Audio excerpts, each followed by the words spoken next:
Hi, and welcome to this installment of Frank and Mary here in Hudson. If you haven't seen this show before, my name is Art Bergeron. My day job is as an elder law attorney.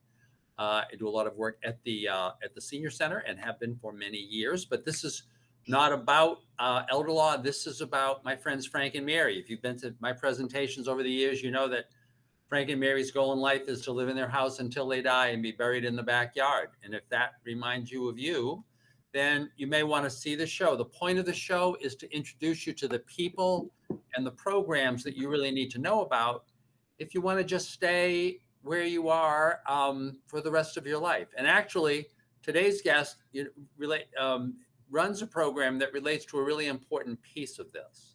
I want to introduce Regina Wolf-Fritz. I think I've had Regina on the show before. Regina is the CEO. That sounds very official of a nonprofit called Better Day. Better Day runs a so-called social day program for folks who have memory loss. This was originally a place called Pleasantries, which in an earlier iteration had been developed by Tammy Pozaricki. Regina has been doing it for several years now, and as part of her coming on board, the place became a nonprofit. And full disclosure, I am on the board of this nonprofit because I really believe in this. I believe in what Regina is doing. As I often say at the board meetings, every community should have a place like Better Day. So Regina, can you just start off by talking about kind of how you got to be doing what you're doing? And then we can talk a little bit about Better Day and how it's going and how it made it through COVID. And then what is new and exciting, because there really is a lot of new and exciting stuff. Thanks, Arthur. Hi, everybody. Thank you, Arthur, for having me. And thanks for having me back. Yes, so my background, what brought me where I am right now, as you can hear, I have an accent. So I grew up in Germany. And from there, I bring in a degree in horticulture. And moving to the States brought me to a Natick community organic farm, where I actually work with children and designed educational programs to teach kids where their food comes from. Through that job, I actually started working intensely with families, especially when I started a year-round outdoor preschool. And this working with families, that was just tremendous amount of fun. And I realized the need for young parents to get advice and to have a village that helps them raise their children. So from there, at the same time, I realized how much I enjoy my parents' generation, hanging out with them. And so I decided to move into elder care. Got a degree from LaSalle College in elder care services management. And that brought me to Tammy Pozaricki, the author who you just mentioned, who started Pleasantries in 2008. And I became an intern and a care partner with Tammy. And she really sparked my love for working with people with dementia. And so this is how I really focused on dementia care, and day programs has been my passion for a long time. My mother, who had dementia, she was a participant in a day program in Germany for 3 or 4 years. And that really allowed her to stay home with my dad as the caregiver, which was awesome because I was a long distance caregiver, as you can imagine, but it was just wonderful having all these years, my mom at home and still visiting. And then I got my degree, and in 2018, when Tammy sold the business to Josh Obeder, he called me in to be the program director. So I became program director, and then after a year, he sold the business to me. And as Arthur mentioned, I turned it into a nonprofit and changed the name, and now we've been Better Day for almost 2 years. And you know, when I dealt with Tammy a lot, and I had always told her that I had really felt that the best business model really is a nonprofit model, because Tammy, like you, wasn't really into it for be trying to like grow the business and, you know, increase the value of the shares and everything that's around a corporation, but was really just trying to provide this really wonderful service, right? to folks in the community who really needed it. So I'm so delighted that it has kind of worked that way. And I think you got to, not counting me, you've got a wonderful board of directors. I do. and that's very exciting. So talk a little bit about the program as it because you bought it, and changed it into a nonprofit like shortly before COVID, Yes. So kind of talk a little bit about how what the program is, how COVID affected it, how you were running now, because you're now back open and running along. And then we can kind of talk about, I want to talk a little bit about what is a person's typical day at Better Day, and who's the best kind of person to be there.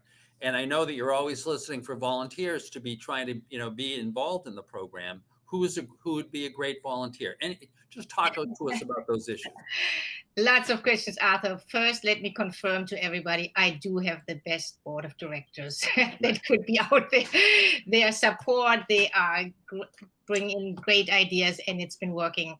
I'm so happy we turned a nonprofit, because that way the whole community can really pitch in. And we have gotten tremendous support from the community around Better Day through COVID. So let me trace back. So yes, we opened February 1st, 2020. We opened as Better Day, and it was with a great start. We had a great full house. Everything seemed wonderful. And March 13th came, and as you all know, everything closed down. So we had a great run for 6 weeks, and then we closed down. We're forced to close down. As everybody else, it was a little disorienting, and it took us a while to see, we thought, oh, that's just for a couple of weeks. Well, we realized very soon this would be for longer. So we stayed in touch with our guests through first phone calls, and then we actually even managed to meet via Zoom virtually. But at the end of June, I decided it's time. All our families, they really needed somebody to help them out, because these families, they were caregivers now 24/7 without anybody. Even close families couldn't come in to help. So we reopened end of June, and we completely restructured the program. We had to allow to provide safety for our guests and for the staff. So we had a maximum of 6 guests. In order to accommodate everybody, I turned the program into 2 half-day sessions. So we had a morning session and an afternoon session, and we created completely separate pods, staff and guests. There was never a crossover. We did not have a staff meeting with all staff together for over a year, 1.5 years, because we kept everybody separated. We put them together, the cleaning protocol, on. And we did wear masks until April of this year, which was really hard. But good thing was not a single guest got sick at Better Day. And that was just wonderful. The families, I can't even describe how grateful the families were. And so, yes, so we restructured the program, and it was challenging, but still it was very rewarding. And then May 1st, Arthur, we reopened to full capacity, full day programming, made some adjustments, some things that we had learned through COVID. For one thing is, for some people, the shorter day really worked well. So now we offer 2 versions.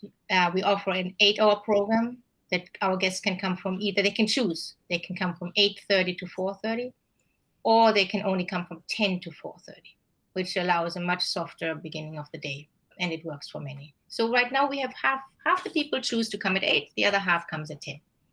So it's an amazing story, because you actually, just the fact that you just started right at the beginning of COVID and actually managed to figure out how to do this, which was an incredible feat. So, and as you know, I'm very supportive of this program.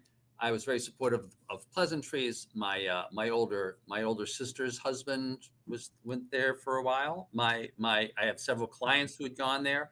And I felt that in all of those cases, it's the essence of what Frank and Mary's goal is. It allowed people to stay at home in the case of a couple of clients until they died, In the case of my brother-in-law, it kept him home a lot longer than he otherwise it would have been possible, right? Yes. So talk a little bit about who's there, who is the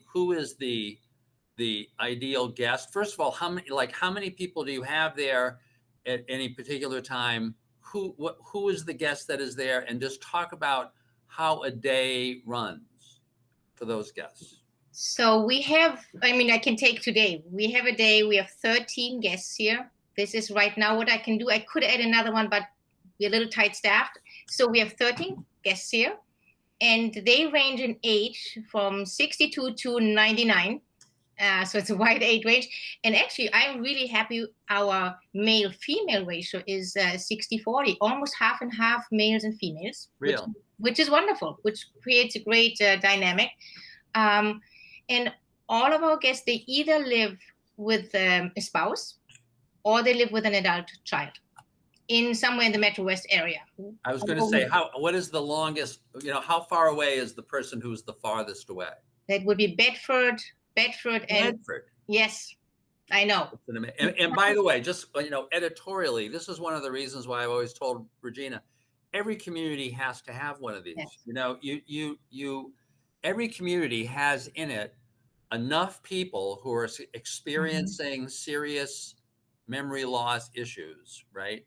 That this program will help those people in ideally in those communities stay home. So if you're seeing this and you know somebody from another community, you really need to be trying to advocate for something like this. This is really important. So the farthest away is Bedford and Holden. I think that's our stretch. Bedford and Holden. That's a big stretch. I couldn't agree more. Every town should have one. Right. Absolutely. Right. It's fulfilling a niche, really a niche for people that are fairly high functioning, but do need some support and some supervision. And there's very, very little out there. Okay. So now for those folks who have finally found you, tell me about the day. Are these folks typically coming every day, or are they coming, some days a week? How does that work? And what happens during a typical day?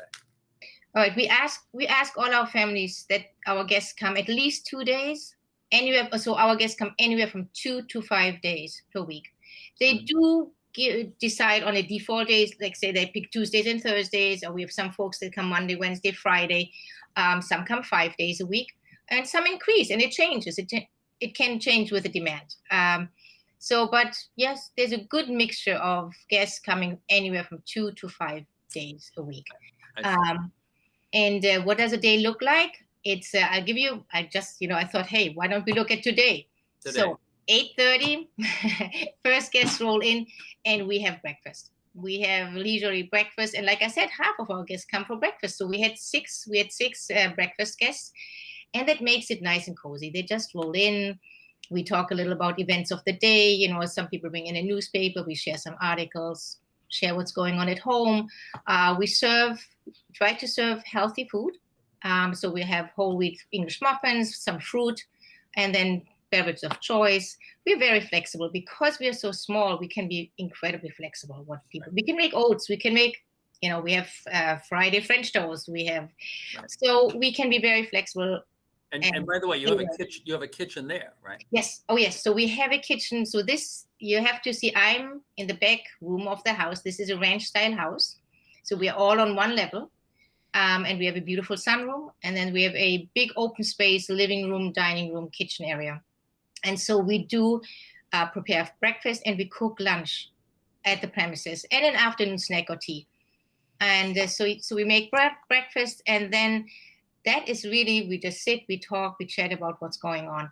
Then around 10 o'clock, the rest of the group arrives, and we head right into the sunroom. And that's something that is really, every morning we do exercise. So we exercise in the sunroom for about 20 to 25, 30 minutes. Mm-hmm. And that's a lot of fun. It's a seated exercise. And we actually have one staff right now trained, and we're going to train some more and actually provide the training here for an exercise that is called Ageless Grace, which is actually proven to even stimulate new neurons. So really brain healthy exercises. And then from like 10:30 till 12:30, when we will have our lunch, we try to really mix up the day with a good combination of mentally and physically challenging activities. That can be anywhere. This morning they started doing a crossword puzzle together. And that's the thing, lots of people used to love crossword puzzles. They don't do it by themselves at home anymore.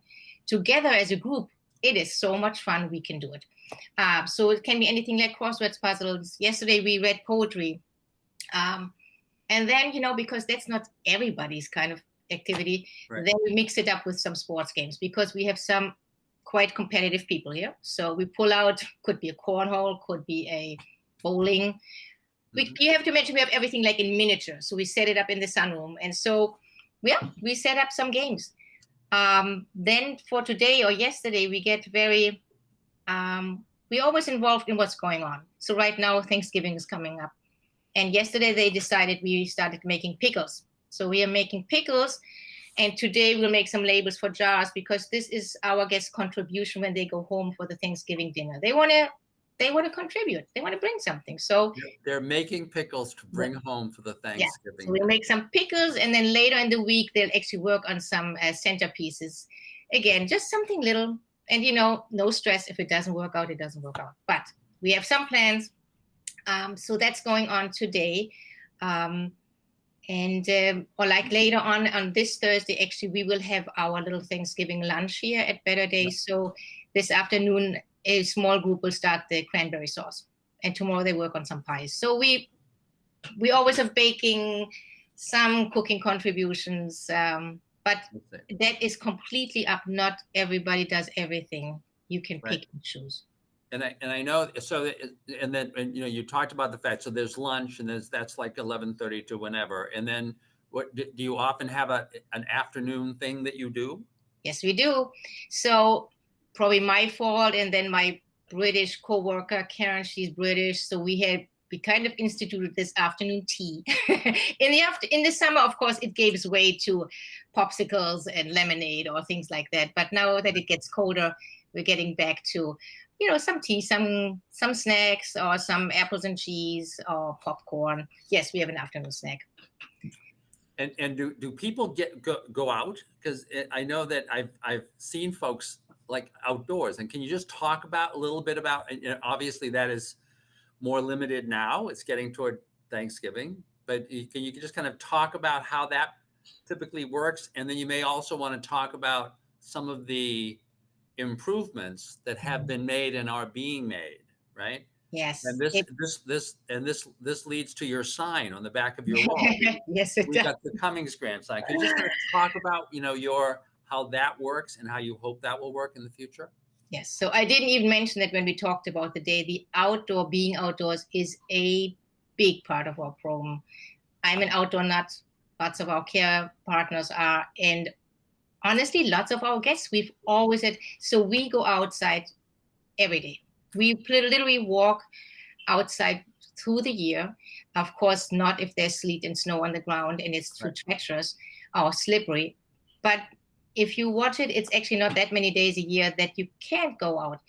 And but this, especially our walking along the roads, has been limited to our really most physically fit guests. And so we made a couple of changes this year, and we are beyond excited. And Arthur, while we're talking, the machines are actually out there and putting in our walkways right now. Mm-hmm. So let me step back. The first thing that we did in order to really, really use the outdoors and allow our guests, because the goal is to allow for as much independence as possible for our guests, that they can choose where they want to be, indoors, outdoors. So we actually, through donations, and this is where the nonprofit comes in, the Marlborough Family Trust, they gave us a donation and some private donations. We actually could build a fence in our property and could have 2 nice gates that we can close. And that really allows us to feel safe and secure, and we can allow our guests outdoors we keep an eye on them. But like, for example, my example is after lunch, we have 2 gentlemen. They just love to pick up a good horseshoe game. So those horseshoes, they're out there under the dogwood tree, and they just walk out while the rest of the group does different things. We can see them. they're there, and I actually feel it makes them also feel more secure, more homey. So that was the fence that was put into place. And then we got this wonderful, wonderful Cummings Foundation grant. Right there, the poster on the back. We got this granted in May of this year.